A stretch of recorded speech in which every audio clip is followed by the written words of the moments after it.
사도행전은 누가복음의 속편입니다. 그러니까 이 누가는 이방인의 사도로서 신약 성경의 약 4분의 1을 기록합니다. 유대인이 아닌 제자로서 어떻게 이렇게 놀라운 성경을 기록하고 또 사도 바울을 도와서 2차 선교 여행 때부터 동행을 하게 됩니다. 그래서 이 사도행전에는 그 우리라는 단어가 많이 등장합니다.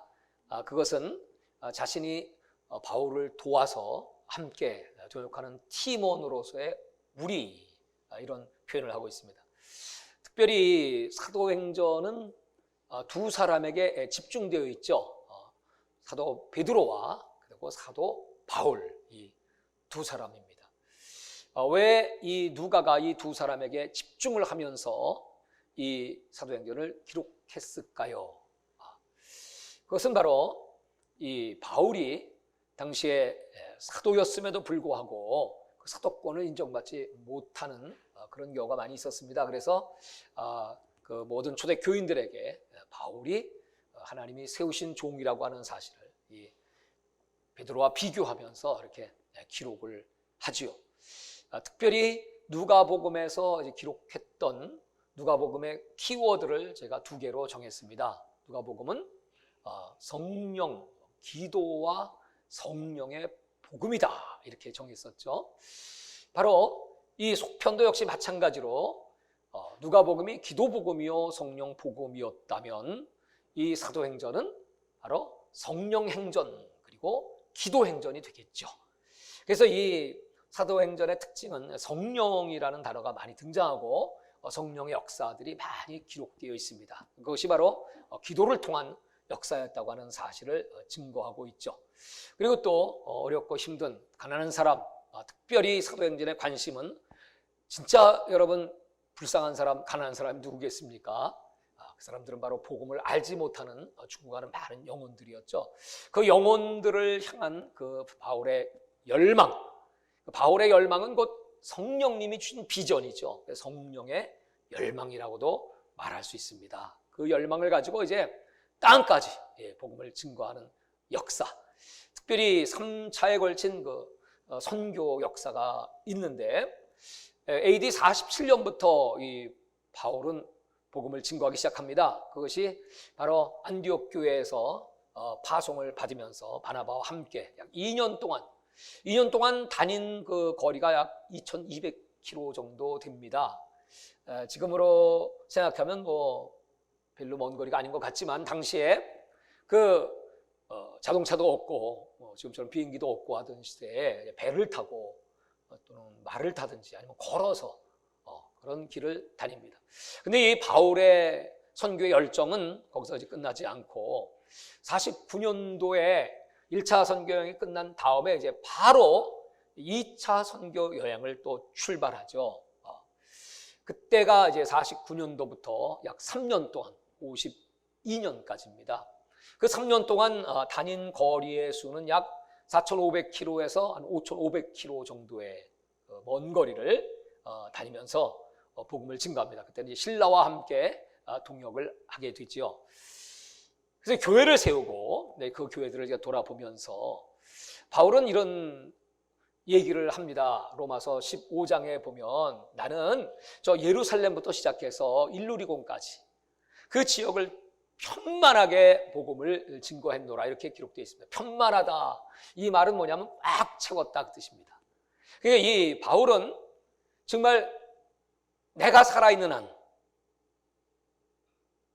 내가 갈 수 있는 한, 내가 알고 있는 곳, 그 모든 지역을 편만하게 꽉 채워서, 그러니까 모든 사람들이 다 이 복음을 듣고 믿기를 원하노라, 어마어마한 그 선교의 비전을 성령님께서 이 바울에게 주셨죠.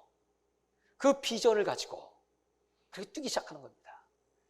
그래서 2차 선교 여행을 마치고 나서 이제 드디어 52년도에 3차 선교 여행을 또 출발합니다. 그때 이 바울의 나이는 52세 정도였습니다.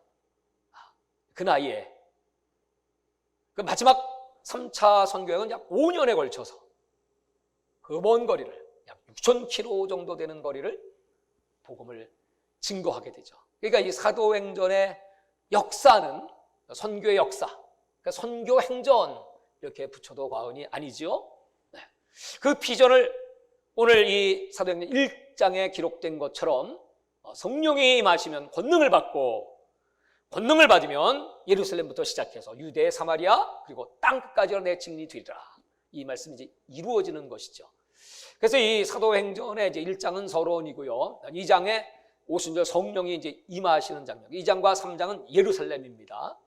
그리고 나서 이제 이 복음이 유대로 그리고 이제 사마리아로 막 퍼져나가기 시작하죠. 그것이 5장, 6장, 7장, 8장 사마리아까지 막 전파되기 시작합니다. 그러다가 드디어 이 복음은 이제 드디어 안디옥 교회의 그 선교 역사가 펼쳐지기 시작하면서 세계로 이 두 사람 바울과 바나바가 안수를 받고 세계 선교사로 이제 파송이 되기 시작하면서 지중해 연안과 그리고 로마까지 그 전 세계를 무대로 이 복음의 역사가 펼쳐지게 됩니다. 바로 이와 같은 그 사도행전의 그 역사 속에 하나님은 이 바울을 등장시키시지만 또 베드로를 등장시키시지만 그 배후의 역사를 주관하시는 그분은 바로 하나님이시고, 하나님은 성령을 보내셔서 그 성령님이 바울과 동행함으로 그 성령님이 가시는 곳곳마다 하나님의 성전이 세워지고 그 하나님의 나라가 충만하게 임하는, 다시 한번 제가 이 사도행전을 이렇게 쭉 훑어보면서 정말 다시 그냥 마음이 막 뜨거워지는 거 있죠. 여러분도 오늘 다시 이 말씀을 들으시면서 그 선교의 열정, 영혼을 사랑하는 열정, 다시 그 성령의 열정으로 뜨겁게 되시기를 주의 이름으로 축원합니다. 이 누가는 이 지리적으로 그 여행을 좋아하는 사람이었다고 말씀드렸죠. 그래서 누가복음은 그 여행의 경로가 이렇게 기록되어 있습니다. 그것은 바로 이 갈릴리로부터 시작한 그 역사가 이제 예루살렘 예수 그리스도까지, 그게 이제 누가복음의 그림처럼 쫙 펼쳐지고요. 근데 이제 속편인 이 사도행전에는 그 예루살렘부터 시작되는 이 복음이 이제는 사마리아와 그리고 땅끝으로 가는 그 땅끝이 바로 로마입니다.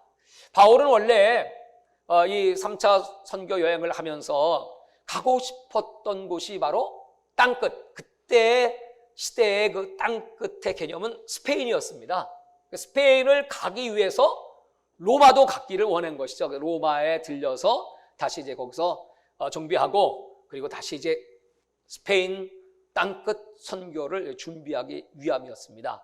그래서 이 바울은 항상 무슨 생각을 갖고 있냐 하면 자기 시대, 내가 살아있는 시대에 나는 예수님을 꼭 만나고 싶다. 이 열망이 굉장했습니다. 여러분, 그거 상상이나 할 수 있습니까? 우리 2000년이 지난 지금 시대에 저와 여러분은 정말 우리 시대에 내가 예수님의 재림을 보고 싶다. 이런 열망이 있으신지요? 내가 지금 딴 나라 언어로 얘기했나요? 방언으로 했나? 여러분, 그 열망이, 어떻게 이런 열망을 가질 수 있을까? 그래서 이렇게 3차 선교여행을 다닐 수 있었던 것. 제가 바울이 52세 때였다. 제가 52세 때 제가 이제 몽골 선교사로 나갔거든요. 네. 그래서 이 말씀을 준비하면서 참 하나님이 나에게 그런 마음을 주셨구나, 그런 비전을 주셨구나 이렇게 생각을 하면서 저는 이렇게 생각 들어요. 난 우리 시대, 내가 살고 있는 이 시대에 예수님이 오실 것 같다. 예수님이 오실 것 같다면 만날 준비를 해야 되지 않겠습니까? 그 준비가 뭐냐 했더니 바울에게 있어서는 이 천국복음이 땅까지 전파되면 그저 끝이 오리라. 제가 늘 주장하는 마태복음 24장 14절의 말씀입니다.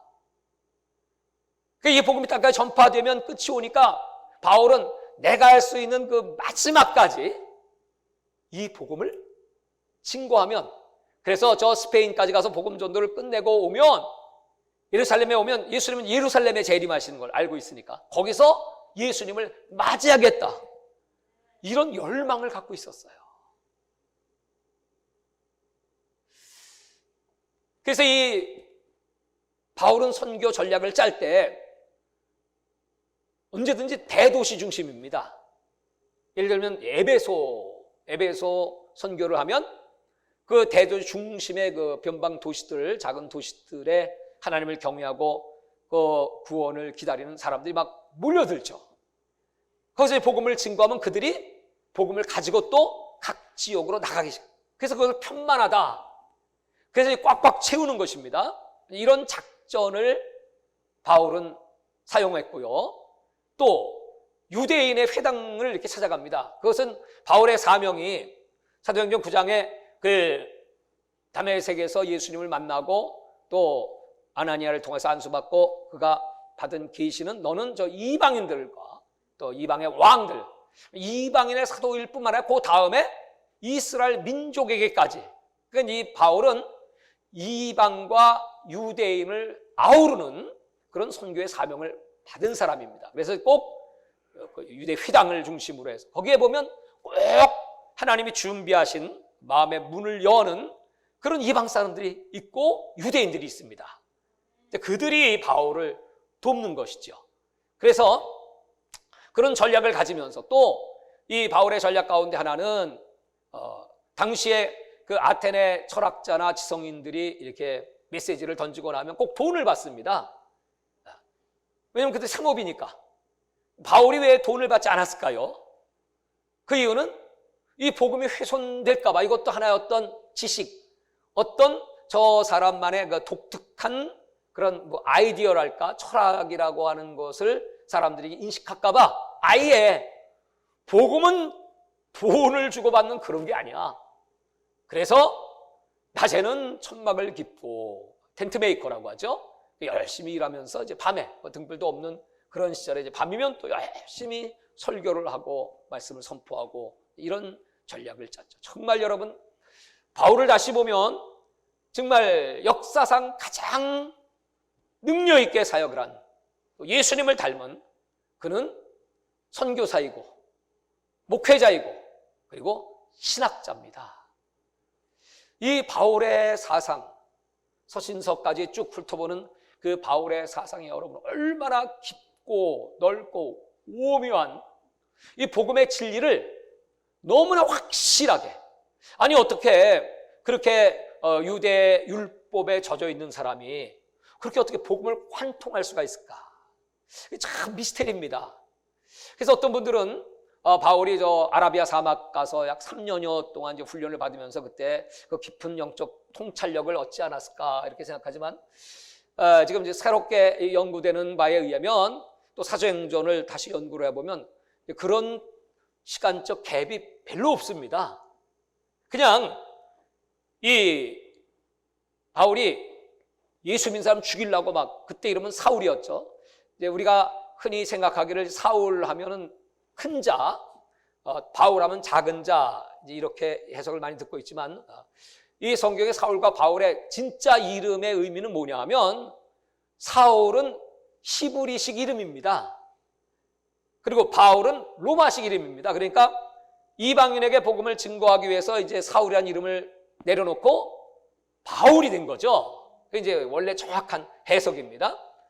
그래서 이 바울은 그렇게 박식하고 율법에 능통하고 그랬던 사람이 그 다메섹에서 이제 예수님 만나는 체험을 하지 않습니까? 니시오, 사울아 사울아, 네가 왜 나를 핍박하느냐? 네가 나를 핍박하는 것이 네 발로 저 가시덤불을 차는 것과 같구나. 가시덤불 차니 여러분 자기 발 다 찢어지고 상하고 아픈 거죠. 그렇게 이제 예수님 말씀하시면서 그 순간에 이제 눈이 멀지 않습니까? 그래서 3, 4일 동안 식음을 전파할 정도입니다. 눈이 머니까 혼자 걸을 수도 없으니까 사람들이 그 손을 붙잡고 다메섹까지 데려다 줍니다. 그래서 3, 4일 동안 식음이 전파되어 있는 그 사이에 저는 그런 생각이 들어요.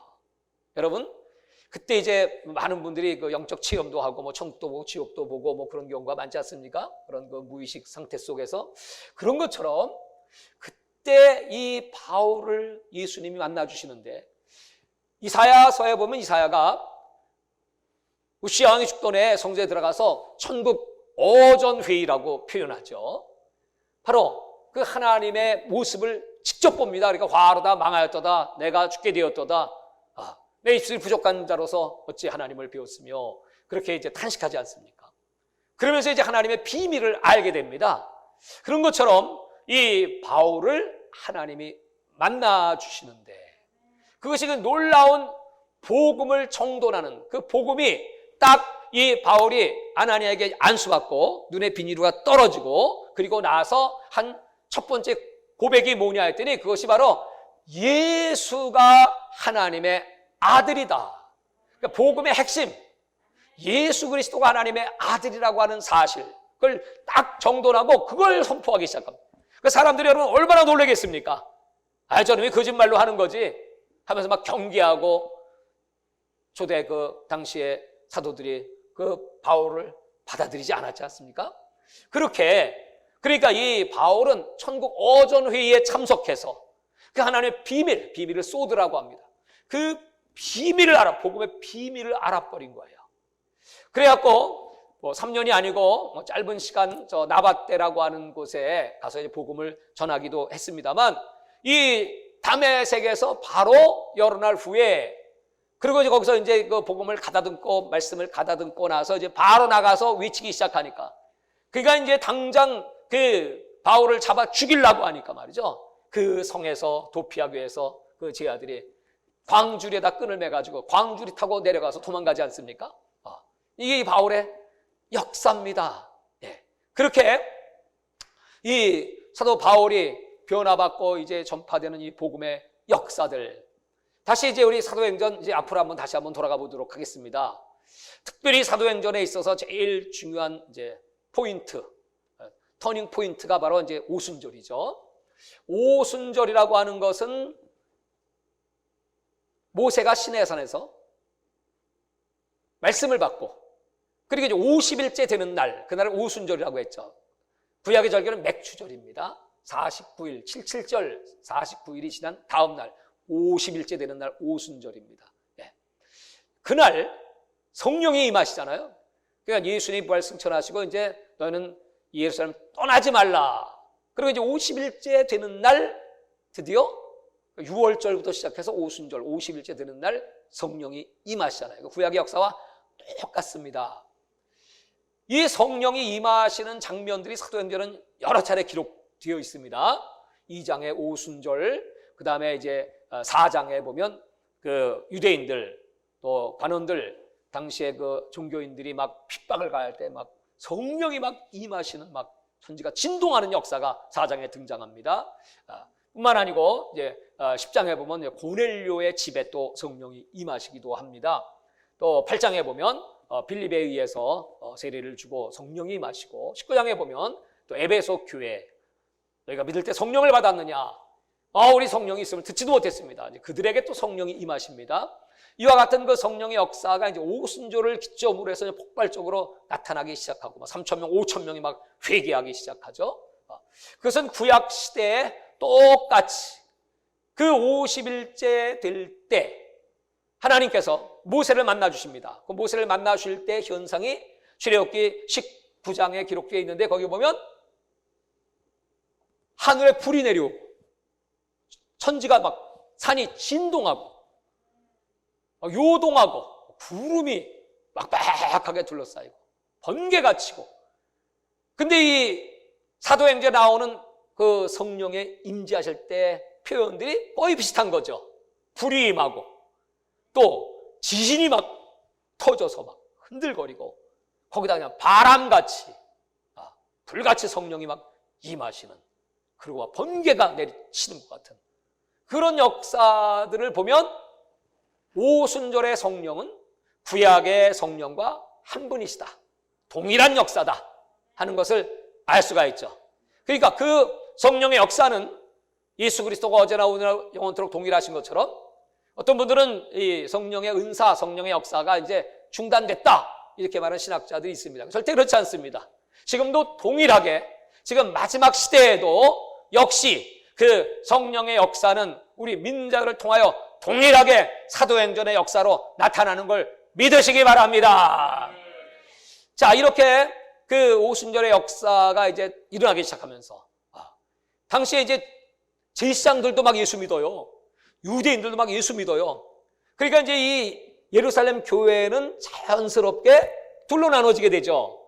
하나는 외국에서 흩어져 있던 디아스포라, 그동안 나라 없이 떠돌던 사람들, 그 유대인들에게 열망은 뭐냐면 나는 내 고향 이스라엘 유대 땅에 가서, 이스라엘 예루살렘에 가서 죽는 게 바로 그들의 꿈이었습니다.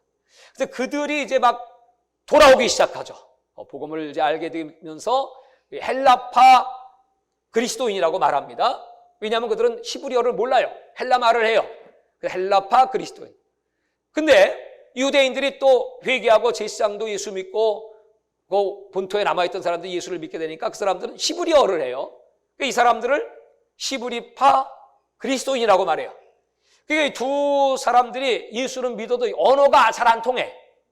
우리나라에도 외국인들이 오면 한국 교회 다니기가 어렵죠. 그래서 이제 외국인 교회가 따로 있지 않습니까? 또 우리 한국인도 외국에 나가면 거기 그 원주민 교회에 나기가 힘들죠. 언어가 잘 소통이 잘 안 되니까. 그러니까 이제 한국인 교회가 자연스럽게 세워지는 거죠. 똑같습니다. 그러니까 그 당시 교회가 둘이야. 네. 근데 그걸 다 사도들이 관장을 했습니다.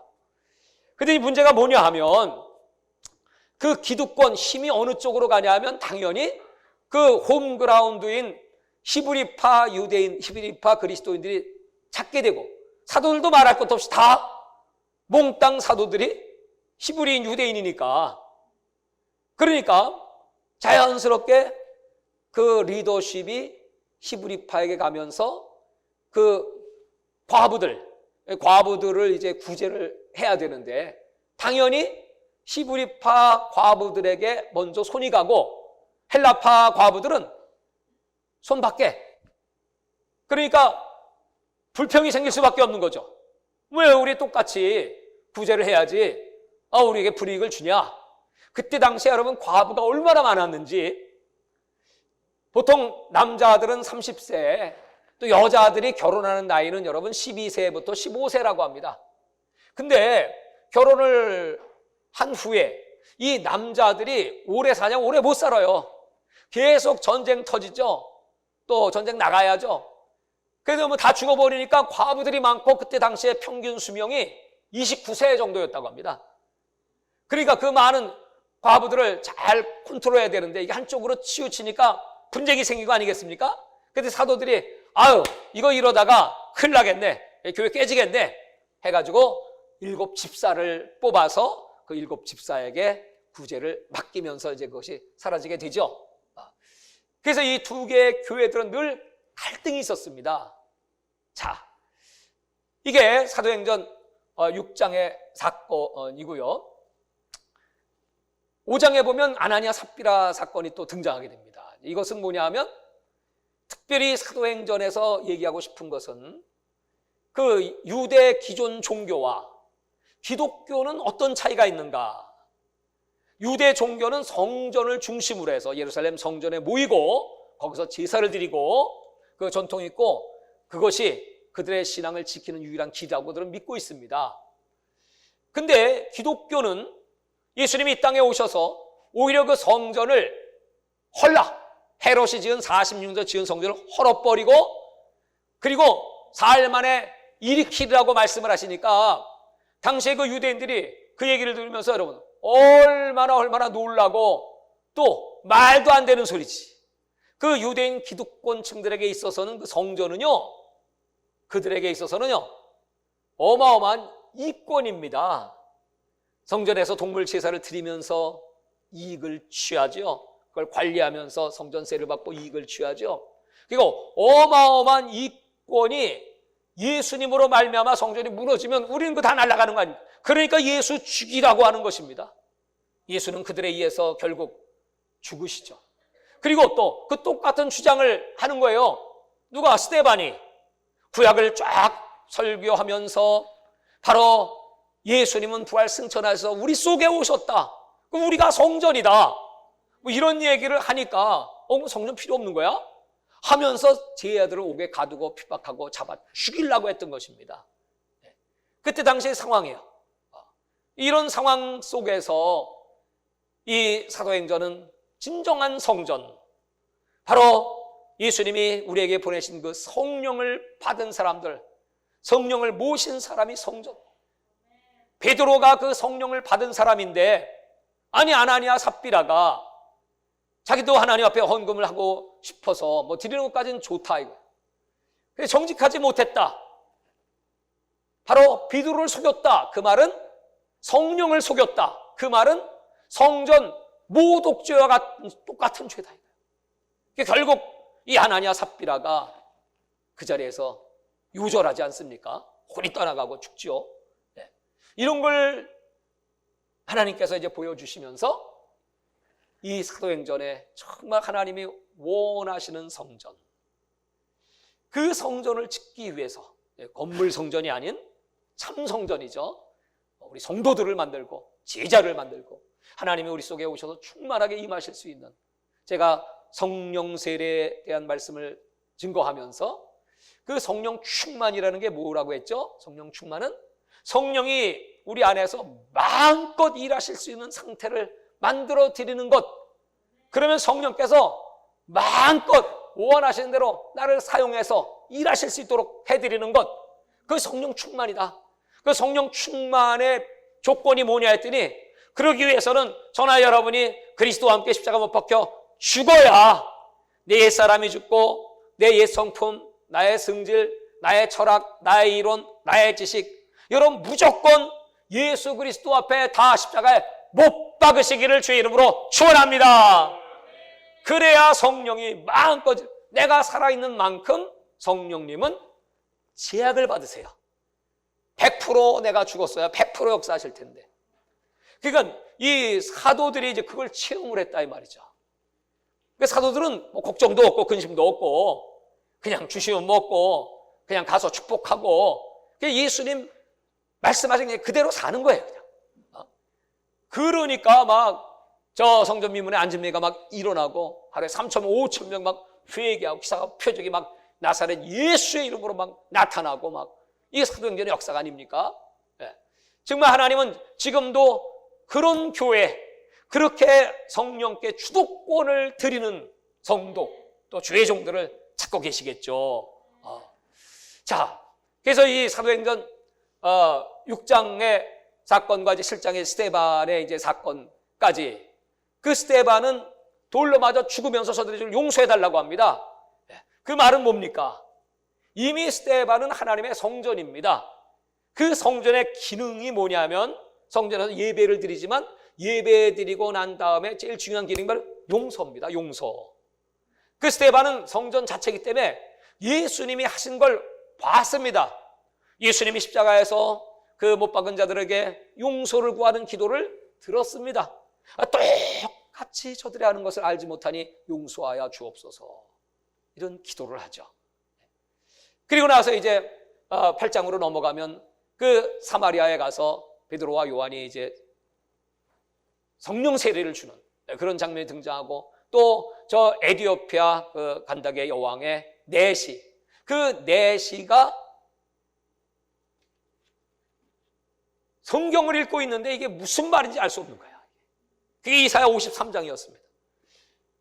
그래서 이 필립이, 그는 집사입니다.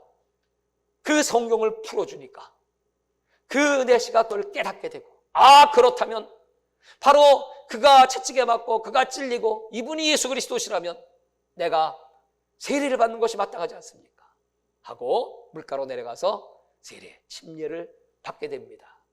그 사건이 뭐냐 하면, 신명기 23장 1절에 보면 하나님께서 내시잖아요. 이 사람 내시, 고안이 상한 자, 이 내시는 절대로 하나님의 총에 들어올 수 없다고 기록되어 있어요. 거기다 이 사람도 이방인이잖아요. 이방인들, 모압, 암못 이방인들은 절대로 영원히 여호와의 총에 들어오지 못하리라고 딱 기록되어 있어요. 이런 사람들이, 내시요 또 이방인이 세례를 받게 되고 예수님을 믿게 되는 이 역사. 그러니까 이제 이 성전의 개념이 율법과 차원이 다른 거죠. 성령이 임하신다, 누구든지 회개하면 이것은 저 예루살렘 안에서만 적용되는 것이 아니라 온 세상 모든 민족 모든 열방에 적용되는 하나님의 메시지다. 그 유대 사람들은 메시아관이 이겁니다. 메시아는 예루살렘에 임하신다. 그러므로 전 세계 이방인들도 구원받기를 원하면 보물을 가지고 그 메시아를 찾아와야 된다. 근데 이 사도행전은 정반대입니다. 그게 아니고 이 사도들이 성령을 받고 난 다음에 그 복음을 들고 전 세계로 나가서 그들을 성전 세우는 그런 스토리가 바로 사도행전입니다. 자, 이렇게 여러분 이 사도행전이 쫙 펼쳐지면서 이제 이때까지 베드로가 주도를 했죠. 예루살렘을 중심으로. 네. 그러다가 이제 자연스럽게 이 선교의 리더십이 바울에게 가기 시작합니다. 이제 다메섹 사건을 계기로 해서 이제 바울이 이제 복음을 증거하기 시작하는데 이 베드로와 바울을 사도행전은 많이 비교를 해놨어요. 그러니까 딴 제자들도 있지만 두 제자를 부각시킨 것은 아까 얘기한 것처럼 바울의 사도권을 인정해주기 위함도 있고 두 사람이 똑같이 능력 있는 설교 또 죽은 자를 살리는 베드로는 도로가를 살렸고 바울은 유두고로 살리죠. 또 그것뿐만 아니라 이제 안수하면 성령이 임하게 되고 기사와 표적이 두 사도에게 동일하게 나타나고 하여튼 여러 가지 면의 평행법으로 이 사도행전을 기록하고 있습니다. 그래서 이제 이 리더십이 바울에게로 넘어가기 시작하면서 이제 이 바울이 사도행전 13장에 이제 안디옥 교회에서 파송을 받지 않습니까? 파송을 받기 시작하면서부터 이제 이 바울의 선교가 날개를 달기 시작합니다. 그때 2차 선교 여행 때부터 이제 누가가 동행을 하게 되죠. 그리고 신라가 등장하게 되죠. 처음에는 마가와 같이 함께 했다가 마가가 그 1차 선교 여행 때 너무 힘들고 부잣집 아들이 고통스러우니까 그 선교 대회를 이탈을 하게 되죠. 그래서 바울이 이제 엄청나게 화를 내지만 바나바는 그를 잘 보듬어서 나중에 이제 그 마가는 그때 잘못을 회개하고 다시 바울과 합류하게 되면서 마가복음을 기록하게 되죠. 그런 이제 그 아름다운 역사 그것이 기록되어 있습니다. 이렇게 해서 이제 바울의 그 선교가 세계를 향해서 이제 막 돌진하기 시작합니다. 그 바울을 통한 이 복음의 역사가 마지막은 그렇게 고대하던 그 로마까지. 당시에 그 로마는 황제가 주님입니다. 황제가 메시아고 황제가 그리스도입니다. 그러니까 황제의 영향권 안에 있는 사람은 다 그 시저, 황제, 나의 주, 나의 신입니다. 근데 이 바울이 진짜 신이 메시아, 구세주는 예수야. 여러분 이렇게 증거를 한다는 것은 그건 로마에 대한 반역입니다. 바로 그냥 죽는 겁니다. 근데 신기하게 바로 죽어야 되는데 하나님께서 예루살렘에서 죽을 수 있었던 바울을 건져주시고 또 저 배를 타고 가다가 풍랑을 만나서 멜리데 섬에서 독사에 물려 죽을 뻔한 바울을 또 건져주시고 마침내 로마까지 가게 해주시고 그 로마의 이제 그 셋집이라고 사도행전 28장 끝절은 기록되고 있는데 그 셋집 감옥입니다.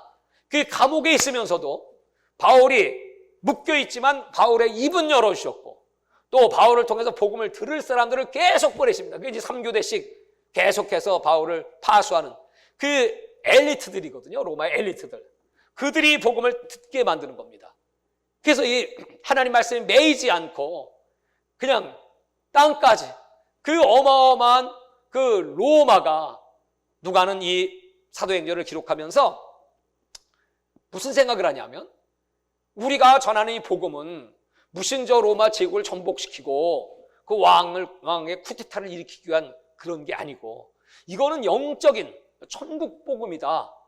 이건 사람을 변화시키는 거고 그 변화된 사람이 바울이고 그 바울을 통해서 특별히 성령의 역사는 그 성령의 열매를 강조하게 되죠. 성령의 은사는 개인과 공동체 유익을 위해서 필요한 하나님의 선물입니다. 그러나 이 성령의 열매는 그것은 누구에게든지 믿었다 하면 나타나지 않으면 안 되는, 하나님께서 성령의 열매가 없는 자 도끼로 찍어버린다, 그럴 정도로 아주 필수사항입니다. 그러니까 바울은 그 성령의 은사도 체험했고 성령의 충만도 받았고 그리고 성령의 열매가 얼마나 중요한 걸 압니다. 그러니까 이 성령의 열매를 기록하면서 9가지 열매, 그것은 여러분 하나의 열매입니다. 9개가 아니고 하나의 열매, 성령의 열매가 딱 맺어지면 거기에 이제 9가지 형태로 성령이 그 열매들이 나타나는 것이죠. 하나의 열매입니다. one fruit. 그래서 이 바울은 그 열매가 얼마나 소중한가를 알았기 때문에 바울이 그렇게 복음을 증거할 때는 물론 그를 죽이고자 하는 사람도 많고 뭐 별 사람 다 있었지만 가는 곳곳마다 하나님이 준비하신 바울을 지켜주는, 그게 로마 병사를 통해서도 지켜주고 높은 자를 통해서 지켜주고 또 로마에 가서도 그 셋집에 있으면서도 희한하게 하나님이 그 바울을 보호해 주는 거예요. 왜냐하면 가만히 보니까 바울이 전하는 그 복음은 정말 사람을 살리고 사람에게 기쁨을 주고 영혼을 살리고 화목을 이루고 평안을 이루는 그런 복음이라는 걸 사람들이 감동을 받게 됩니다. 여러분, 그렇기 때문에 우리가 세상에 나가 복음 전할 때 내가 아무리 능력 있는 전도자라고 할지라도 기사와 표적이 나타난다고 할지라도 열매가 없으면 세상 사람들이 변화되지 않습니다. 그래서 오래 참고 온유하게 여러분도 들어주고 그들에게 그 감동을 줄 수 있는 그런 성령의 충만함이 성령의 열매로 나타나게 되기를 주의 이름으로 축원합니다. 이렇게 이 바울이 사역을 하면서 여러분 주보를 잠깐 보시면 제가 이런 내용들을 이렇게 정리를 쭉 했습니다. 한번 쭉 읽어보시기 바라고요. 말씀의 역사, 여기 나옵니다. 이제 말씀의 역사가 이제 얼마나 강조되느냐 하면 제가 여태까지 성령의 역사를 말씀드렸는데 이 사도행전에 보면 10차례에 걸쳐서 주의 말씀이 흥왕하여 이 말씀이 왕성하여 나타나는 현상들을 쫙 기록해 놓고 있습니다. 4장에 보면 그 제사장들이 막 깨져나가고 당시에 그 종교 지도자들이 이 말씀이 흥왕하니까 막 깨져나가고 6장 7절에 기록되어 있고요. 그 다음에 12장에 가면 그 헤롯이 말이죠. 연설을 탁 하니까 그 연설을 듣고 아부하는 자들이 이건 신의 소리입니다. 그랬더니 헤롯이 기분이 좋아가지고 말이죠. 하나님의 자리에 올라간 거죠. 그랬더니 하나님께 영광을 돌리지 아니한 거로 하나님이 충을 보내사, 이 벌레입니다. 그 벌레가 이 헤롯을 죽여버리죠. 그리고 바로 나오는 것이 이와 같이 하나님의 말씀이 흥왕하더라 이렇게 기록되어 있어요. 그뿐만 아니고 19장으로 넘어가면 거기 바울이 막 이정을 행하죠. 손수건 하나를 갖고 막 병든 자를 막 고칩니다. 그러고 나니까 그 모습을 그 제사장 수학의 그 아들들, 7 아들들이 보게 되죠. 보면서 뭐예요? 예수 이름으로 기적이 나타나네. 그래서 이 제사장의 아들들도 예수 이름으로 명하노니 귀신 들린 자에게 소리를 질렀더니 이 악귀 들린 자가 내가 예수도 알고 바울도 알지 넌 누구야? 하면서 막 올라타가지고 개망신하고 도망가지 않습니까? 그리고 나서 기록된 것이 하나님의 말씀이 이와 같이 흥왕하더라 이렇게 기록해 있어요. 여러분, 하나님 말씀이 흥왕하면 이게 말씀과 성령은 꼭 같이 동반하시는 거죠. 제가 어느 집에 오래전에 신방을 가게 됐는데 그 신방 갈 때 그 남편이 예수를 안 믿어요. 이제 목사님이 오신다고 그 아내가 준비하는 걸 눈치를 채고 나를 못 들어오게 하려고 내가 딱 아파트 문을 딱 여니까 그 좁은 그 문에 딱 가로막고 들어놓고 있어. 이거 왜 이러십니까? 그랬더니 못 들어가. 우리 집이 못 들어가. 그런 거야. 그래도 여기까지 왔는데 내 잠깐 들어가서 기도라도 하고 가야죠. 내가 그 머리 쪽으로 살짝 들어갔어요. 들어가서 이렇게 이제 앉아가지고 있으니까 그 아내가 예배상을 이렇게 갖다 놨어요. 예배상은 무슨 예배상이야? 이 목사님 가짜야. 이단이야. 이런 거 놓고 설교할 자격이 없어. 뺏어버려. 네, 알겠습니다. 그래서 내가 이제 하나님 말씀을 전했어요. 근데 한참 이렇게 듣더니, 아유, 하여튼 말은 잘해. 그러면서 뭐라고 하냐면, 이게 진짜인지 가짜인지 내가 분별이 잘 안 되니까 기도 한번 해봐. 그러면 기도를 들으면 내가 알 수 있어. 네. 그러고 또 이제 무릎을 꿇고서 이제 기도했어요. 하나님 아버지, 이 가정을 축복하시고 이 아들 예수님 만나주세요. 성령님 역사해 주세요. 기도했더니 이 남편이 갑자기 으악! 그랬더니 내 앞에서 꼬꾸라지는 거야. 그 눈을 딱 떠보니까 그냥 완전히 꼬꾸라졌어. 그래서 아유, 하나님 아버지 감사합니다. 귀신이 드러났네요. 그러고서 이제 가서 나사렛 예수 이름으로 명하는 귀신아 떠나가라. 그러고 이제 기도를 했더니 이 사람이 벌떡 일어나더니 내 앞에 무릎을 팍 꿇어요. 그랬더니 목사님은 진짜십니다. 그 자기 아내한테 여보, 이 목사님 진짜야. 교회 나가도 돼. 그러더라고요. 할렐루야. 이게 말씀이 흥왕할 때 나타나는 역사들이에요. 여러분, 이 성령의 역사는 전 세계 어디나 동일합니다. 바울이 이렇게 복음을 증거하고 편만하게 증거하려고 애썼던 것처럼 제가 몽골에 있을 때 말이죠. 몽골 지도를 다 갖다 붙여놓고 우리 통역관 지치게 샤론이죠. 샤론과 함께 자, 우리가 갔던 곳을 표시해보자. 그래서 도시를 표시합니다. 여기서 집회를 했지. 여긴 체육관에서 했어. 여기는 또 교회에서 했어. 그리고 이제 쫙 하고서 그 다음에 어디로 갈까? 다음. 그렇게 이제 목표를 쫙 세워서 제가 짧은 기간이었지만 정말 거기 그 몽골의 도시들 갈 수 있는 곳 부지런히 열심히 18시간을 차를 타고 가기도 하고 25시간을 가기도 하고 그런 거 다니면서 복음을 전했습니다. 물론 다 돌지 못하고 저는 한국으로 돌아오게 되었지만 또 한국에 들어와서도 늘 내 마음속에 이제 복음의 부담이죠. 복음의 빚진 자니까. 나는 사도행전의 이 바울의 그 열정 이것을 뭐 그때까지는 이렇게 느끼지 못했어요. 나는 그냥 은혜 받고 성령 받았으니까 이것이 우리의 사명이니까 열심히 복음 전해야지 이렇게 생각을 했는데 정말 바울이 그랬더라 이 말이죠. 그래서 한국에 들어와서도 이제 하나님 내게 허락하시는 대로 가까운 데부터 먼 나라까지 열심히 늘 여러분 기도하면 뭐가 딱 떠올라요? 세계 지도가 떠올라. 그 세계 지도를 하면서 다음에 갈 나라는 어디입니까? 하나님 문을 열어주세요. 그럼 또 하나님 열어주시면 또 가서 증거하고.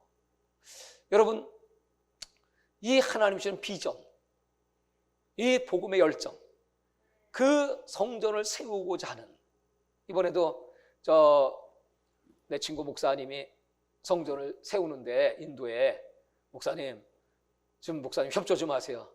그래갖고 또 없는 돈 털어갖고 또 보냈네. 그래서 이제 성전 지어야지. 또 멕시코에서 목사님 이번에 또 이 노숙자들을 위한 성전이 필요한데 도와주세요. 그래서 지금 기도하고 있어요. 하여튼 그런 눈에 보이는 성전과 함께 저의 은사 달란트는 눈에 보이는 성전 짓는 것도 짓는 거지만 더 중요한 보이지 않는 성전, 바로 성도, 한 영혼 한 영혼 성령 받고 하나님의 사람이 되는 그 마지막까지 이 바울이 그 일을 하고, 그래서 예수님의 재림을 내가 보겠다고 하는, 여러분 얼마나 그 놀라운 비전입니까? 정말 바라옵기는 우리들이 예수님 언제 오실지, 우리 다음 세대에 오실지 우리는 알 수 없지만 하여튼 우리 시대에 예수님 오실 수 있도록 내가 살아있는 동안 땅까지 이 정복을 증거하여 예수님 오시기를 바랍니다. 그런 바울의 열정으로 우리의 신앙이 더욱 뜨거워지게 되기를 예수님의 이름으로 축원합니다.